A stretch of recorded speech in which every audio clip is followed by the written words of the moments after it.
ನೀವು ಮೀನ್ ತಗೋಬೇಕಾಗಲ್ಲ, ತಗೊಳ್ಳಿ. ತಗೊಂತೀನಿ. ಏ ಇದ್ ನೋಡು, ಸೋ ನೈಸ್. ನೋ ಸೊ ನೈಸಾ? It's not. ಯಾಕೆ ಓದ್ಕೊಂಡ್ಬಿಟ್ಟಿದೆ ಅದು ನಿನ್ನ ನೋಡಿ? ಇಲ್ಲ ಒಂದಿದೆ. Oh my god, see this one.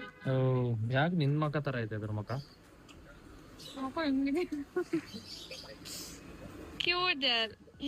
ನನಗ್ ಫಿಶಸ್ ಇಷ್ಟ, ಬಟ್ ತಿನ್ನಕ್ಕೂ ಇಷ್ಟ. ಬಿಡು, ಅದೆಲ್ಲ ನೆನ್ಪು ಮಾಡಿಸ್ಬೇಡ. ನನಗ್ ತಿನ್ನಕ್ ಇಷ್ಟ ಇಲ್ಲ. ಇವಳು ಒಂದ್ಸಲ ಫಿಶ್ ಅಂಗಡಿಗೆ ಹೋಗಿದ್ದೆ, ಹಿಂಗೆ ಯಾವ್ದೋ ಒಂದು ಟ್ಯಾಂಕ್ ಒಳಗೆ ಕೈ ಹಾಕೊಂಡ್ ತಗೊಂಡ್ ತಿಂದ್ಬಿಟ್ಟಿದ್ಲು. ಅವಾಗಿಂದ ಕರ್ಕೊಂಡ್ ಹೋಗ್ತಾ ಇಲ್ಲ ಇವಳನ್ನ ನಾನು. ಇವಾಗ ಫಸ್ಟ್ ಟೈಮ್ ಕರ್ಕೊಂಡ್ ಬಂದೀನಿ, ಪರವಾಗಿಲ್ಲ, ಇವಾಗ ನಂಬಿಕೆ ಇಟ್ಕೊಂಡ್ ಕರ್ಕೊಂಡ್ ಬಂದೀನಿ. ಇವಳು ತಿನ್ಬೇಡ ಇಲ್ಲಿ ಪ್ಲೀಸ್. ಇಲ್ಲ ಗೈಸ್, ಸುಳ್ಳು, ನಾನು ಯಾವತ್ತೂ ಹಂಗ್ ಮಾಡಲ್ಲ. ನಾನ್ ಸತ್ತೋಗಿರೋ ಪ್ರಾಣಿನ ಮಾತ್ರ ತಿನ್ನೋದು, ನಾನ್ ಬದುಕಿರೋ ಪ್ರಾಣಿನ ತಿಂದಿಲ್ಲ ಲೈಫಲ್ಲಿ. ನಮ್ಮ ಅಮ್ಮನ ಗಾಣೆಗೂ ನಾನ್ ಬದುಕಿರೋ ಪ್ರಾಣಿನ ತಿಂದೇ ಇಲ್ಲ. ಸತ್ತಿದ್ರೆ ಮಾತ್ರ ತಿನ್ನೋದು ನಾನು. ಇವಾಗ